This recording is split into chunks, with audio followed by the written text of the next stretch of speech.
A very good morning to all of you. I am Ritu, your science teacher. Today we will discuss our chapter number 9, that is disease, non-communicable and communicable. Let's begin. So in this chapter we will discuss mainly these 4 topics. The first one is what is disease? What is disease? Second, non-communicable disease. Third, communicable disease. And last is prevention of disease. Let's start. What is disease? A disease is a state in which a function or a part of body is no longer in a healthy condition. It means when we are affected by any disease, then there are dysfunctioning of our body parts happens. Like when we have cold, then due to our stuffy nose destroys sense of smell, as well sense of taste also decrease. Disease can occur due to lack of proper nutrition, lack of exercise, and through germs that breed in unhealthy surroundings like mosquitoes, viruses, bacteria. Disease usually have symptoms. What are these symptoms? Symptoms is a change in body that indicates the presence of a disease. Like when we have cold, then the symptom is stuffy nose. As well, fever, cough, these all are symptoms. Diseases are of 2 types. The first one is non-communicable, second communicable. Start with non-communicable disease.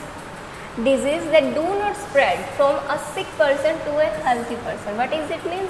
It means when a sick person comes in contact with a healthy person, then disease do not transmit. Let's discuss some examples of non-communicable disease like obesity. What is obesity? Obesity is a state of being very fat or overweight. Why obesity case? Obesity case because of heavy intake of heavy fatty foods and lack of exercise. What are fatty foods? Like junk foods, oily foods, these all are fatty foods. Obesity may lead to some non-communicable disease like diabetes, arthritis and heart disease. What are deficiency disease? Deficiency means lack of or shortage of.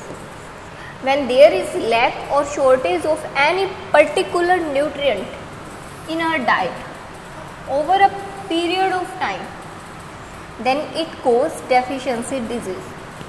Let's discuss some deficiency disease.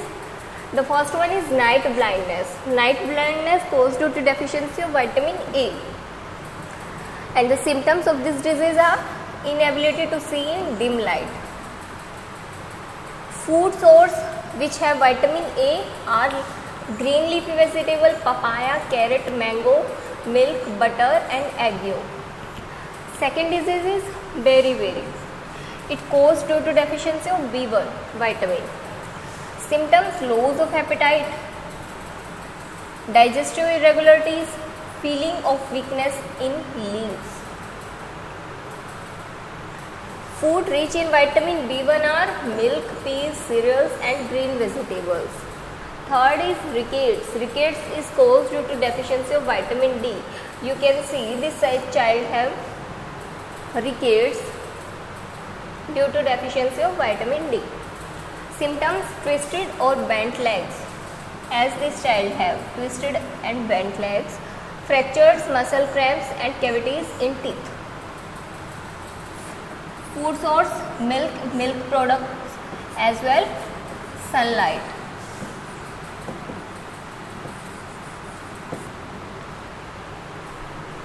Sakri caused due to deficiency of vitamin C. This person has sakri.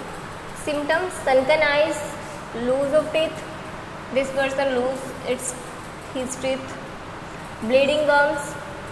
Poor healing of wounds. What is meaning of poor healing of wounds? It means if a person get a wound, then that wound take long time to recover itself.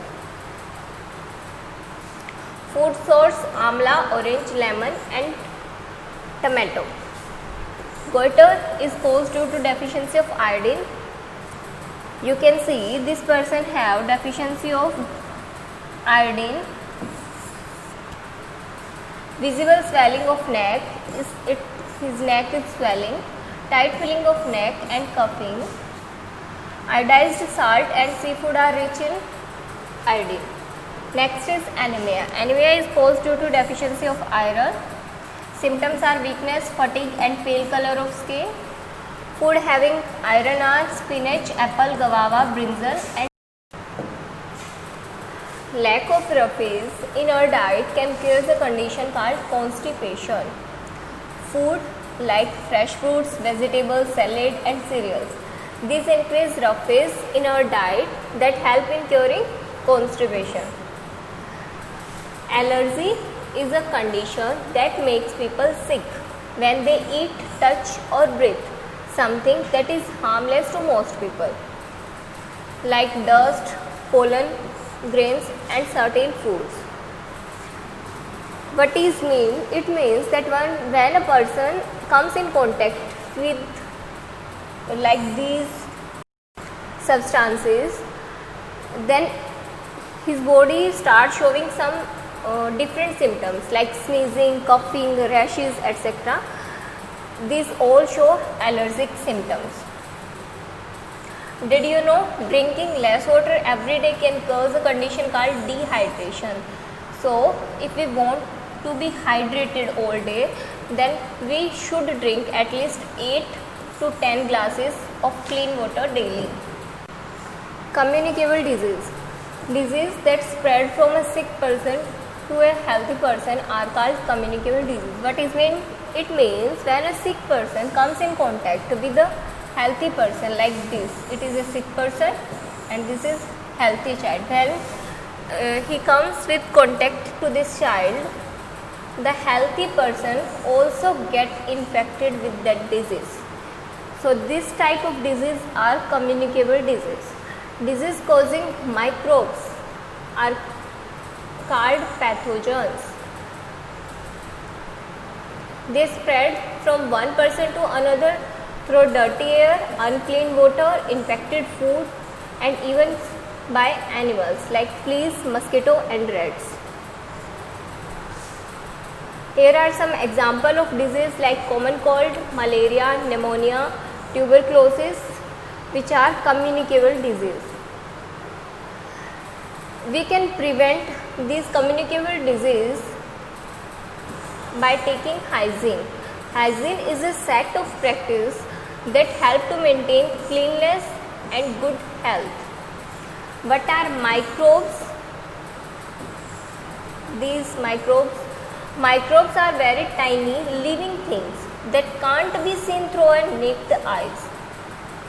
We can see only under a microscope. They are present all around us, like in air, water and even inside our bodies. Microbes are harmful as well as useful, but the harmful microbes are called germs or pathogens. They enter in our body and cause disease. There are 4 common types of microbes like bacteria, virus, fungi and protozoa.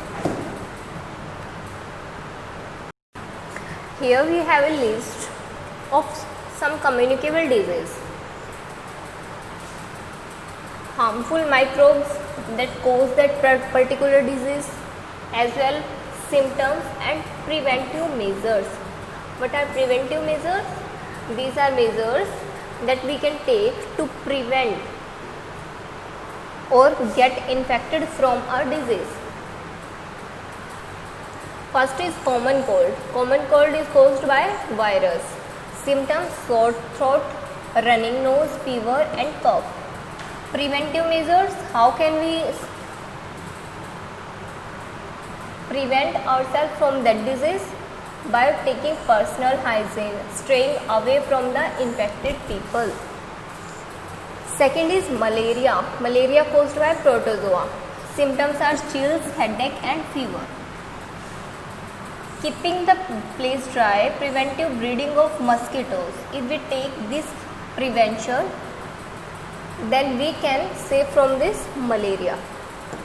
Next is pneumonia. Pneumonia caused by bacteria, fungi, virus and other germs. Symptoms: difficulty in breathing, severe cough and high fever. Staying away from the infected people is its preventive measure. Tuberculosis caused due to bacteria. Symptoms are fever, high chills and sweats, weight loss, loss of appetite and chest pain.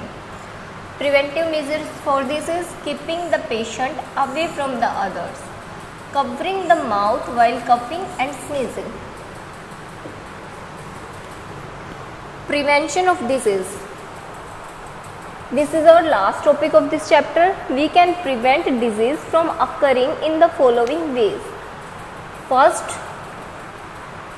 eating a balanced diet help prevent deficiency or non-communicable disease. What is a balanced diet? A balanced diet is a diet which have all nutrients, water and roughage in adequate amount. Second, communicable disease can be prevented by preventing the spread of germs. If we prevent the spreading of germs from one person to another, then we can prevent communicable disease. Third, communicable disease can also be prevented by vaccination. Some communicable diseases like cholera, polio and chickenpox can be prevented with the help of special substance called vaccines. This is vaccination. This child got vaccination. What is vaccine? Vaccine is a special substance that is used to prevent specific disease and help to build resistance in the body. Vaccines are given to children at different ages. There are two methods by which vaccine is given to a child. This is in the form of oral drops like polio drops or by injections through the skin, or sometimes it is by nasal sprays also. Fourth measurement, preventive measure, we should follow personal hygiene and have a healthy food habit, as well as we have to do daily exercise. Our surroundings should be kept clean to prevent the growth of germs. So it is all about this chapter. If you have any doubt and query regarding this chapter, then you can ask me. Keep studying.